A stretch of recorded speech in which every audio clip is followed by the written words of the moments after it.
anywhere, when a human being holds something else higher than his own personal well-being, suddenly that space is powerful and fantastic to be in, and that's how it is being here.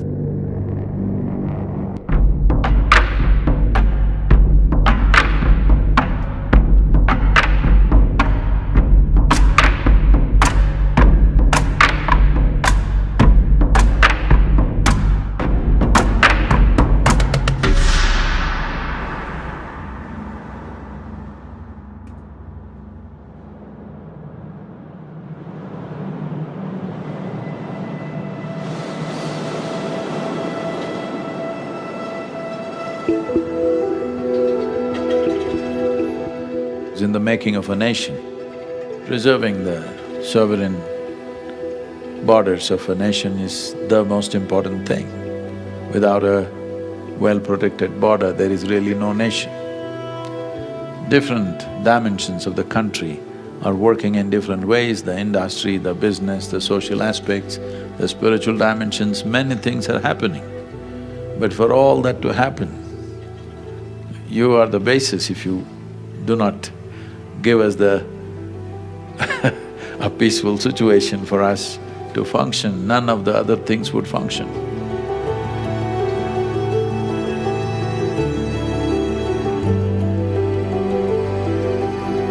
All the wonderful work that's done in the harshest of climate and terrain, we hugely appreciate this. This is why on this yoga day, I asked them what is the extreme place that they have, that's where I would like to be. So they said Siachen, so here I am on the way to Siachen. I'm overwhelmed with privilege to be with all of you.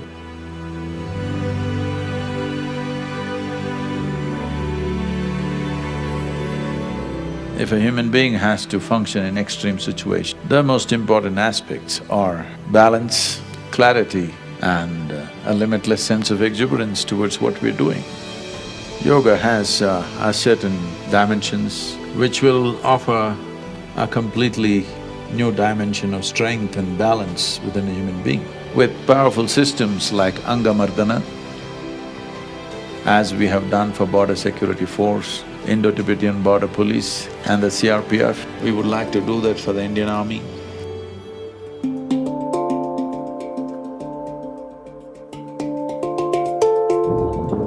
Angamardana literally means to have mastery over the limbs. You can make your limbs in such a way, it's almost like your body is absent. You don't even feel it. To bring it to that state, and this would be tremendously useful for people who live in extreme climes like this.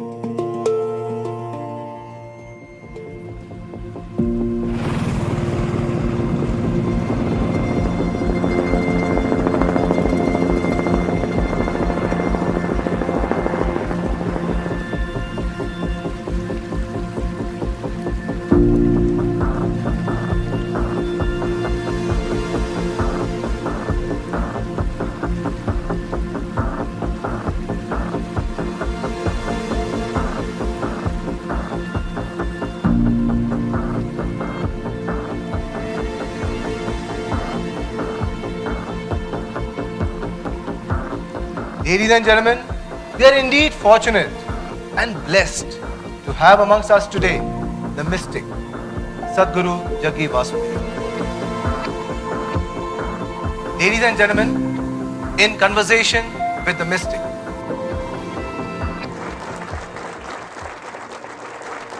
Sadhguru ji, namaskar. We are at Leh, the headquarters of 14 Corps. This corps has the harshest climate, the most difficult terrain, and the most sensitive region facing two adversaries. Sadhguruji, please enlighten us of your perception of the issues that need to be addressed in this region. Namaskaram and good evening to all of you. There are two ways to deal with things. One is to finish off the enemy, another is to finish off the enmity. I think with one adversary, if we have the will, we can very easily finish off the enmity. and build bridges of friendship, which is very much possible. With other, I don't wish to comment it's a different situation. I don't think you will see relief in this generation, for a variety of reasons. There is a possibility, many nations which fought bitter wars, well, you see Europe, World War II is not another eon, all right? It's less than a century. Just 80 years ago, they fought as bitterly as any man could fight, all right? As dirty as anybody could fight. But today, they're existing as one economy, almost as one nation, beginning to happen. Problems are there, but beginning to happen. Well, we could also envision something like that for Asia. It's not impossible. There are two ways of settling it. Sometimes you kill the enemy, but it's less expensive and more beneficial to kill the enmity. Killing the enmity may not be in your hands. Killing the enmity is somewhere else. But if that is done, then forces could be used in a much different way. All these young men and women could be used in a much different way, which is beneficial for them and for the nation.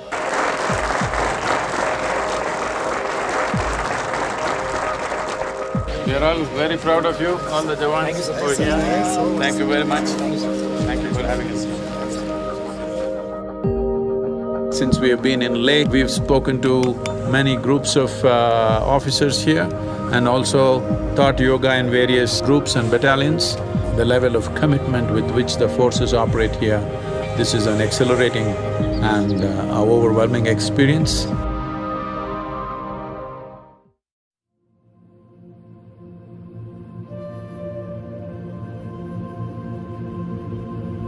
Thank you, sir. Thank you so much. It was really nice meeting you. Thank you, sir. 20th of June, 2018, we're here just about to leave for Siachen Glacier, where Indian Army has a base camp, and further up, the Siachen Glacier, right up to 22,000 feet above mean sea level, which is considered as the highest battleground on the planet. Our forces here go through variety of… literally, the battle is not necessarily with when things happen on the border. Every day is a battle by itself with the weather, with the altitude and the terrain. But this is an adventurous band of young people doing this and in service of the nation. And people lost there for up to 180 days, staying in small bunkers, so yoga can be a tremendous tool for them. It's exciting time driving up these mountains, and at one point we're touching Kardungla Pass, where we're touching nearly 18,400 feet MSL. We are great fan of you. We have been listening to your videos and all your videos. It's great to end this our Navy meeting. I will be at Siachen tomorrow. All the best for you.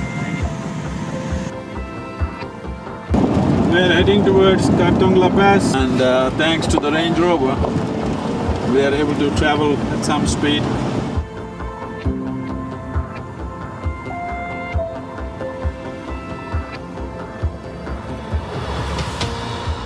18,380 feet, among the highest motorable passes on the planet.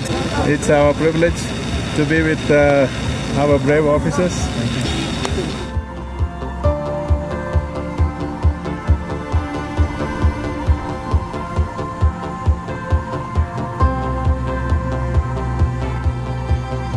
Here we are, going downhill after crossing Kardungla Pass, and on the way we touched North Pulla, where there's a small army transit camp, and we had fun playing a little bit of pool with the officers there. And here we are, driving down to Khalsa on the way to Siachen base camp. I think all the tourists will stop at Khalsa. Here you see some bikers and lots of bikers on the road. many of them from southern India. This is unique, these two men are riding motorcycles and the lady in the front is riding a scooter. Hats off to her in this terrain, riding a scooter, and she seems to be doing great. So as you see, we will pass her now.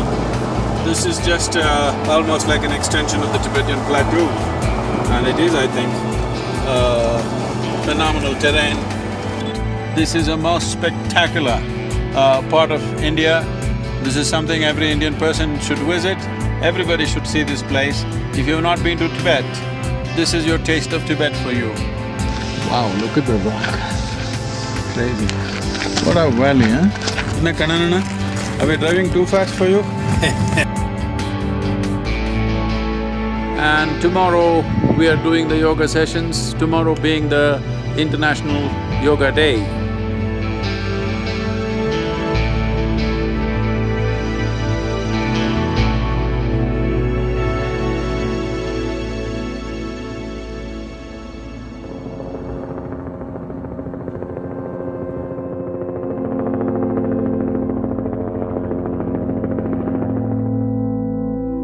International Day of Yoga, 21st of June, 2018. Being here with the Siachen warriors, it is my privilege and honor to be here among the bravest men of our country.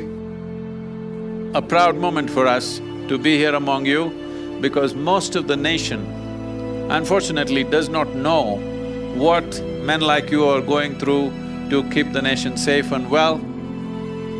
All the activity and achievements that we have in our lives are rooted in your service and sacrifice. Without your service and sacrifice in the nation, whatever else we are doing would be meaningless. So we bow down to you on this day.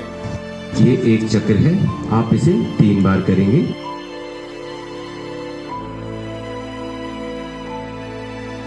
When we say you're in yoga, it is not twisting the body, doing this and that. Yoga means union, in some sense of union if you are with everything else. No matter who you are, what is the nature of your activity, what you believe, what you don't believe, it will bring light to your life, for sure. And above all, being in these cold climes, human body temperature is made in a certain way. We're not built for this climate. Of course, we cover ourselves, do so many things, but there is a way to internally develop a certain level of ushna or heat in the system. There is a system of yoga called Angamardana. I think if we bring this in its right perspective to people like you who are every day put through rigors of extreme weather and extreme levels of activity, it will be of immense help.